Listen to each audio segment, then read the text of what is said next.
Hello everyone. Today I will be discussing to you how to calculate money supply. Now, in our previous discussion, we talked about money supply and we also define monetary policy and its type. And we were able to learn that the amount of money circulating in our economy or in the market has been controlled by the BSP or by the Central Bank of the Philippines through this monetary policy. Now, let's recall back that the money has been considered as one of the vehicle for our economic activities. So the stock of money reserve or serving in this function can now be considered as a money supply, including number one, coins and bills in circulation. Number two, demand deposits in a bank. Number three is quasi money. Number four is savings deposits. And number five is time deposits. And number six is the deposit substitutes. So these are what we called as the money supply.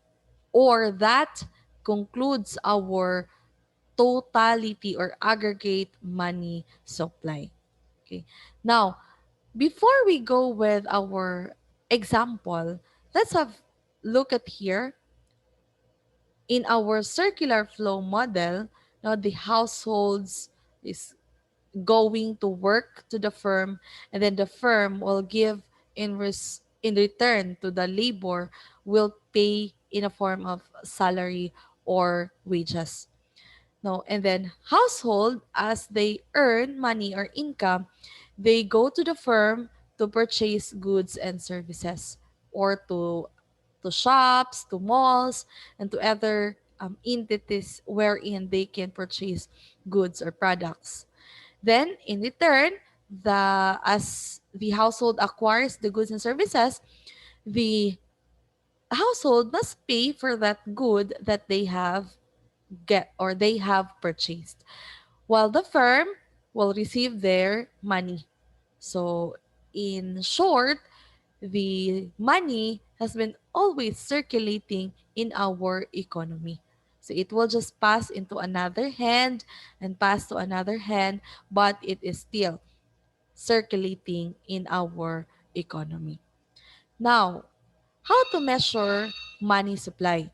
We have here the example. Let me just enlarge this one, right? So, in our example, um, we will be computing this one or knowing how we're able to get the value of the M1, the M2, M3, and M4. The basic function of money is that it must be acceptable as a medium of exchange. Take note of that. The money one, M stands for money, or M1 includes the currency circulation and the demand deposits. Okay.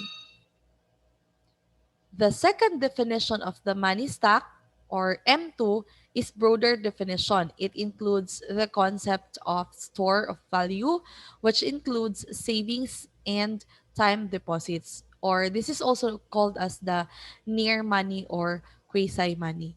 So the formula for M2, now take note of this formula for M1, currency circulation plus demand deposits, and then M2 is equal to the summation of M1 na kung unsa ang result diri sa M1 plus nimo ang time deposits, this is time deposits, and then savings deposits plus the savings deposits.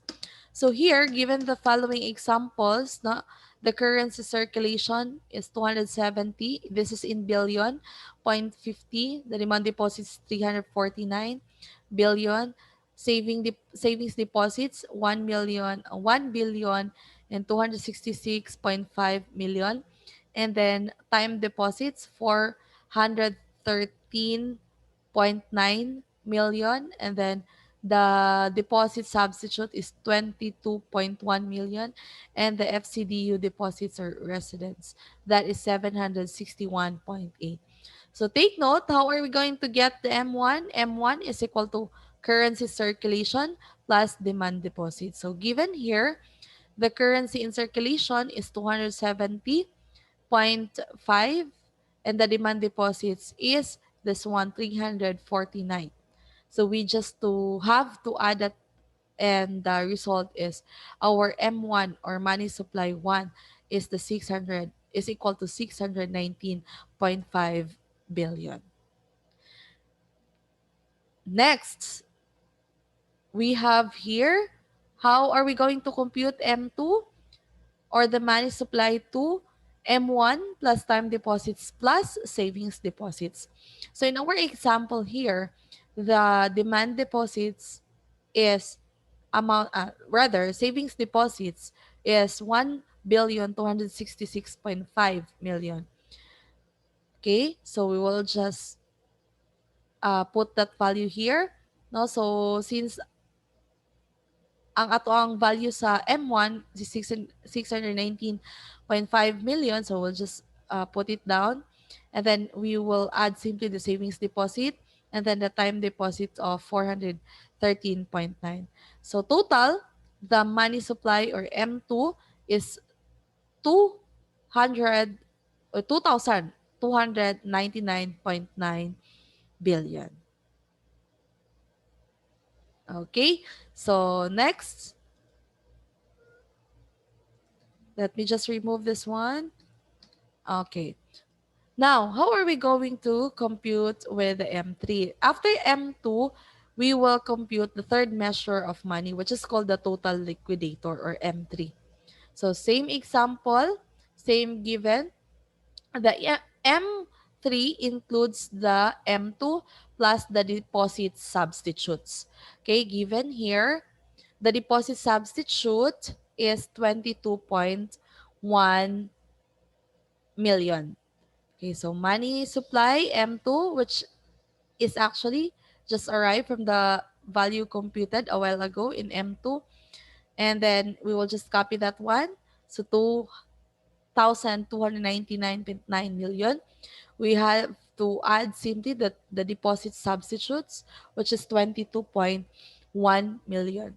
So all in all, the value of our money supply 3 is 2,322 million or billion rather, because this is in a form of billion. Next is the last is the last measure of money is the M4. Now the M4, how are we going to get the M4? M3 plus peso equivalent of dollar deposits in FCDU or foreign currency deposits. OBU if that is pertaining to offshore banking units. Okay, so in the given, the FCDU deposits residence, it means to say that this is foreign currency deposit in the Philippines. Okay, 761.8 million. We have to add that to the money supply 3, which we arrived in our previous calculation. So, a total, ang atong M4 is 3,084.70 billion. Okay, so if you have clarifications and concerns with these calculations, then you may send us feedback, or you may send me feedback in our group chat or in the Creeper link. Okay, and just an additional idea or knowledge, money and the central bank. The function of the central bank is to maintain internal and external monetary stability in the Philippines, and that is to preserve the international value of our peso, and of course, its convertibility. And then number two is to foster monetary, credit, and exchange condition conducive to a balanced and sustainable growth of the economy and the confidence in money. So the central bank is the only authorized government entity to print money and is responsible for the proper administration of monetary, banking, and credit system. So these are the two reasons why we, or the government rather, specifically the agency in the government pertaining to the central bank, is controlling the amount of money supply in our economy. So thank you very much for listening to this last discussion before we'll have our second exam. Thank you and God bless everyone.